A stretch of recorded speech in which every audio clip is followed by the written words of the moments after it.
सूत्र का 25वां सूत्र प्रारंभ हो रहा है। यहाँ पर नीच गोत्र कर्म के आश्रव का कारण क्या है वो बतलाया जा रहा है।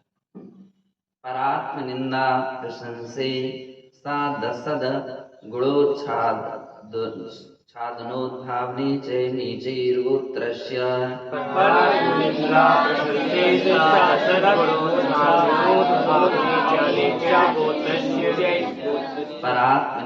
प्रशंसे सादसद गुणोच्छादनोद्भावने च नीचैर्गोत्रस्य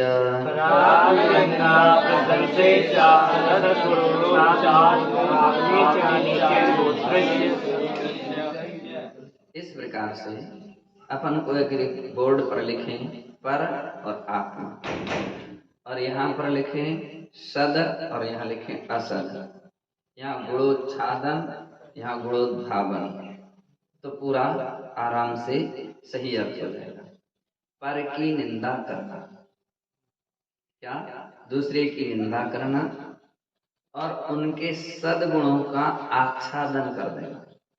अच्छे गुण जिसके अंदर में हैं और उस गुण को ढांक देना, या उसको मान लीजिए उसका व्याख्यान ना करके, उसकी बात ना करके दूसरे की क्या करना, मतलब उनको गुणों को ढांक देना, उनकी गुणों की बात नहीं करना, दोषों की बात करना, और अपनी प्रशंसा करना। असद्गुण जो बातें नहीं हैं उनको भी उद्भावन करना, उनको भी कहना, प्रकट करना, ये सब नीच गोत्र कर्म के आश्रव का कारण है। यानी दूसरे के कभी भी गुण नहीं ढांकना चाहिए, कभी दूसरे की निंदा नहीं करना चाहिए, है ना, और अपने मुख से अपने गुणों की प्रशंसा नहीं करना चाहिए। जो बातें अपने अंदर में नहीं है, जो गुण अपने अंदर में नहीं है, उनको झूठा प्रदर्शन भी प्रकट नहीं करना चाहिए कि मैं तो इतने, मेरे अंदर ऐसे गुण हैं, वैसे नहीं है। नहीं है यानी नहीं है यानी है।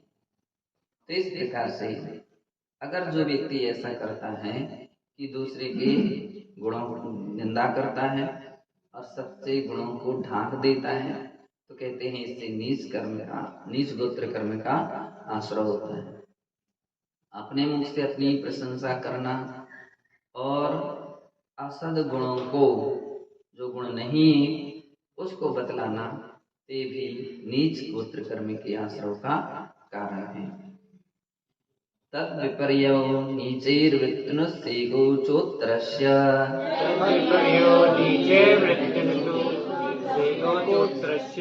तद विपर्यो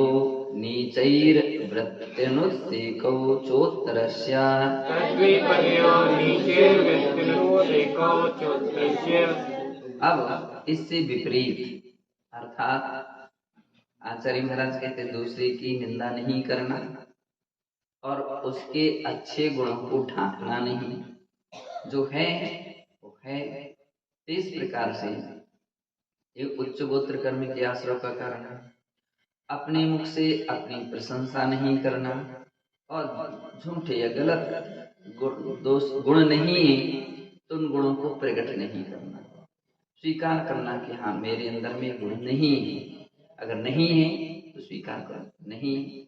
अब उसको तुम झूठे रूप में प्रकट करो कि मैं तो ऐसा हूँ वैसा हूँ, नीच गोत्र कर्म के आश्रय का कारण है। और प्रकट नहीं करना, है ना, वो उच्च गोत्र कर्म के आश्रय का कारण है।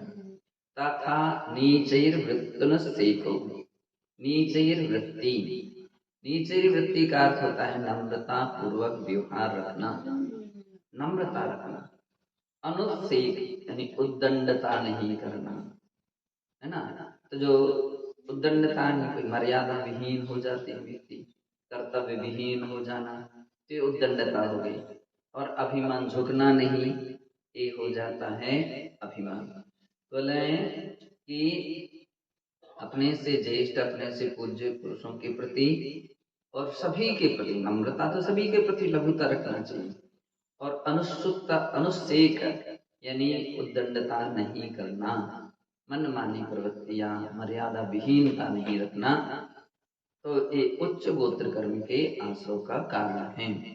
जो प्राणी इन बातों का ध्यान रखता है कि हम अपने मुख से अपनी प्रशंसा नहीं करेंगे, झूठे दोषों को, गुणों को हम अपने मुख से या अन्य किसी के द्वारा कही गई बातों को मौन स्वीकृति नहीं देंगे। ऐसे ही बतलाते हैं कि एक मुनि महाराज थे जिनका नाम था मृदुमती। क्या नाम था? मृदुमती। तो बतलाते हैं किसी जंगल में एक मासोपवासी मुनि महाराज पहले से वहां पर विराजमान थे। उन्होंने 1 महीने का उपवास किया था। अब 1 महीने का उपवास तो लोगों की बड़ी श्रद्धा, बड़ी भक्ति उनके प्रति थी। धन्य है कि हमारे अमुक महाराज ने 1 महीने का उपवास किया।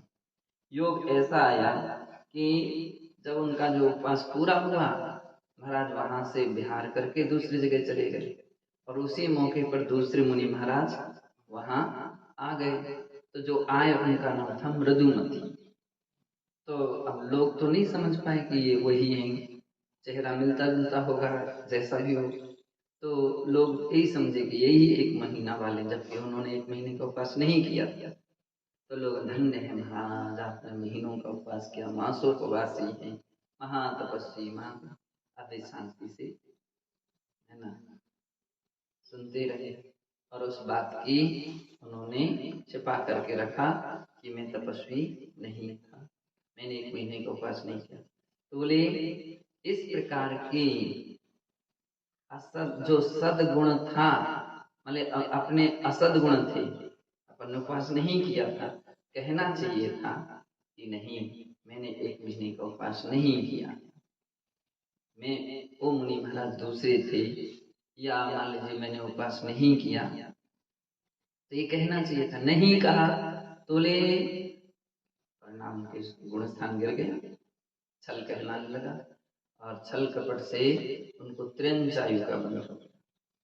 त्र्यंचायु भी नीच गोत्र के अंतर्गत मानी जाती है, तो नीच गोत्र कर्म का आश्रय बंद हो गया। तो कभी ऐसा नहीं करना चाहिए, और जिसके अंदर में अच्छे गुण हैं उनके किसी के गुणों को ढांकना नहीं चाहिए। दूसरी बात यहाँ पर आचार्य महाराज ने ये कही है कि सदैव नम्रता रखना चाहिए। बतलाते हैं जो नम्र प्रकृति के होते हैं वे दुनिया को अपने हाथ बस में कर लेते हैं।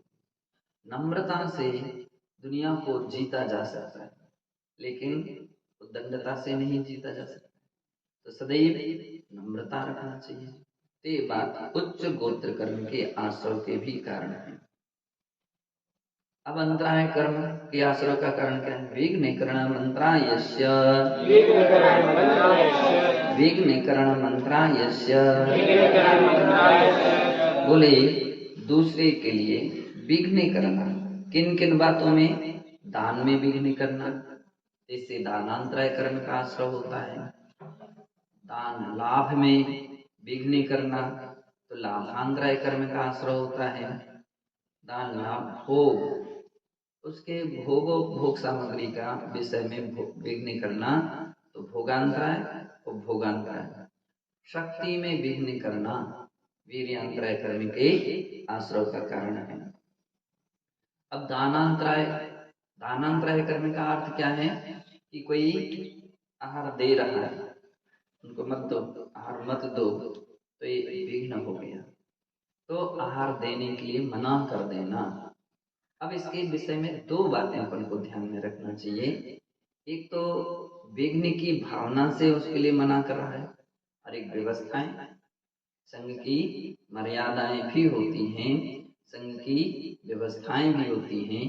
कोई व्यक्ति अमर्यादित तरीके से या अनुचित तरीके से अपनी व्यवस्था बनाने लग जाए तो गुरु कंट्रोल करते हैं, ऐसी व्यवस्था कैसे बना रहे हो, ये व्यवस्था किसने आपको आदेश दिया, किससे आपने आज्ञा लिया, किससे आपने अनुमति लिया, तो उस पर गुरु कंट्रोल करते हैं।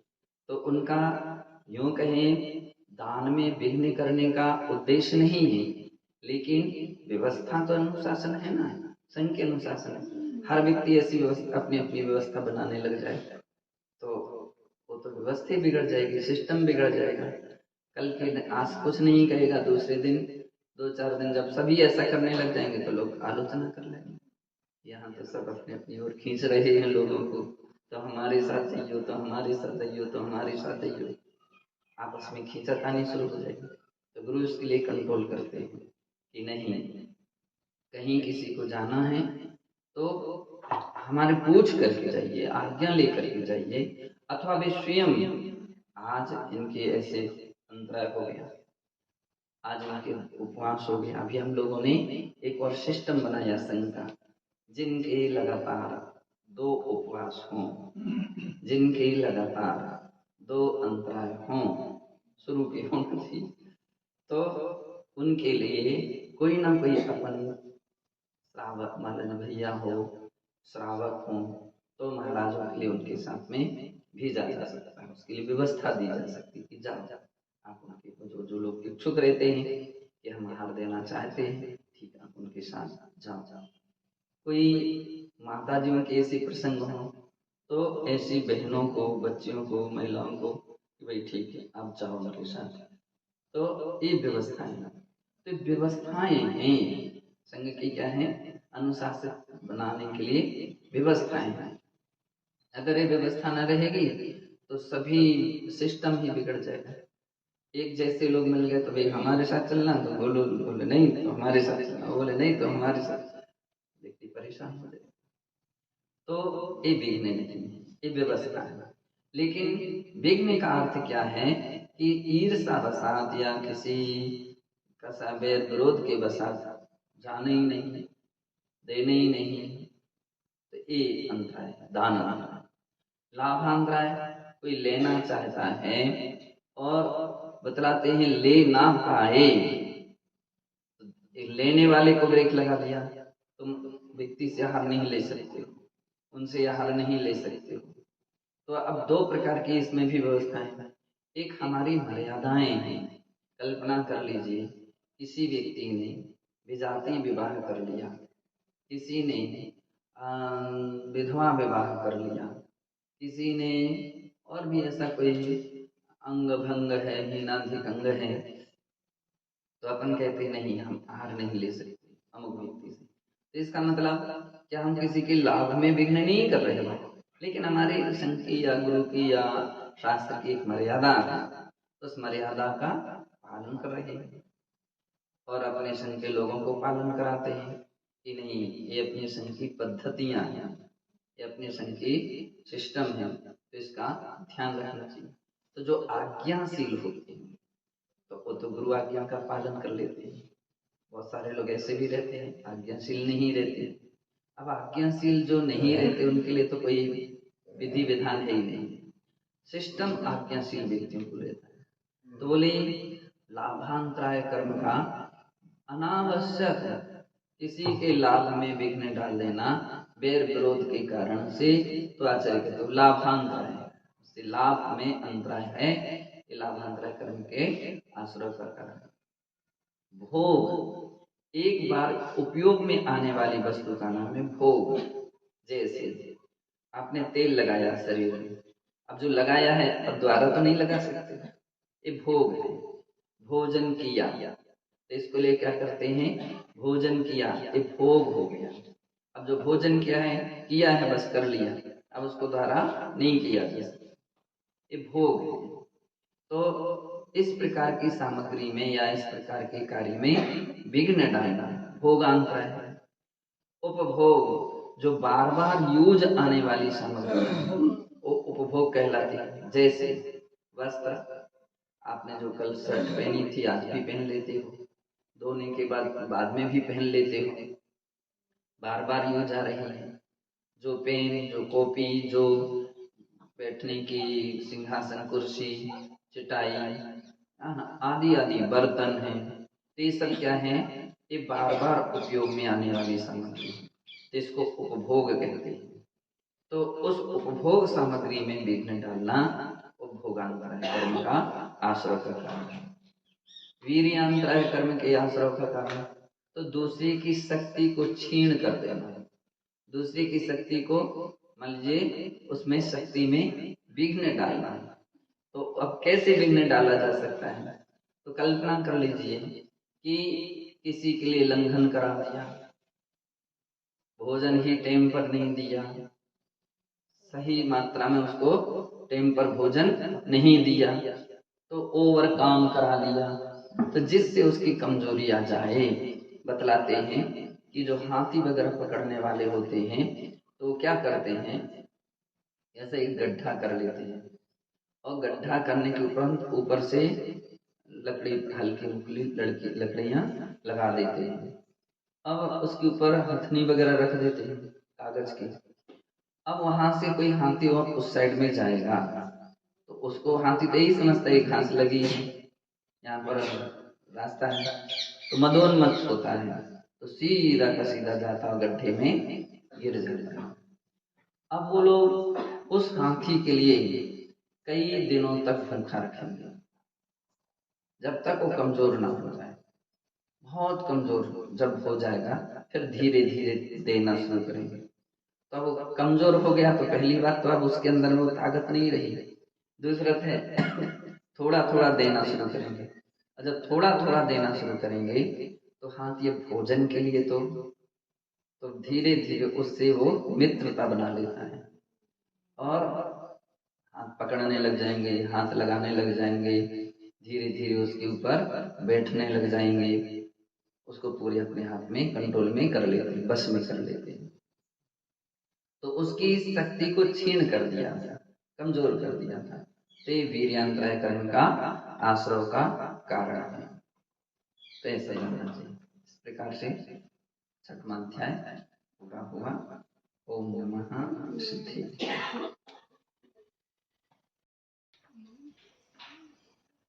तत्वार सूत्र का 7वां अध्याय प्रारंभ हो रहा है। इस अध्याय में भी आश्रव तत्व की प्रधानता से व्याख्यान है। 6वें अध्याय में भी आश्रव तत्व की प्रधानता से कथन था, 7वें भी था।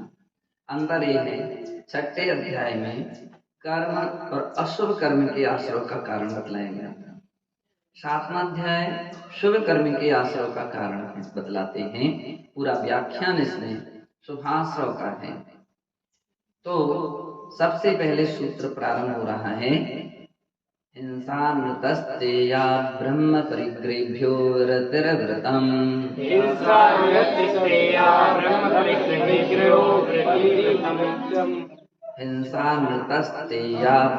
परिग्रहेभ्यो विरतिर्व्रतम्।